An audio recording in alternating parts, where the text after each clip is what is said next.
Hello everyone, today we're gonna see how to set up a tent. Firstly, gather tent, poles, rainfly and footprint or trap. Choose a flat debris-free area to set up and use natural shade or windbreaks for better comfort. Unfold the stretch out the tent on top of the footprint. Stake two opposite corners first to stabilize the floor. Hammer stakes in vertically with hook facing away. Stake the remaining corners. Now connect the bungee-linked poles and slide the longest main poles into the external sleeves. Then gently feed through to avoid snags.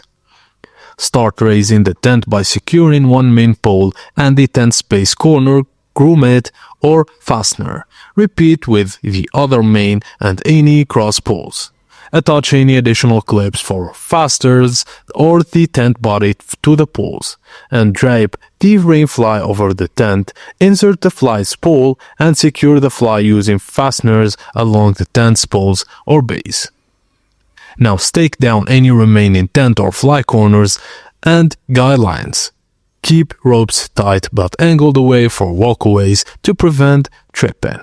And that's it guys, thank you for watching and please don't forget to like and subscribe for more.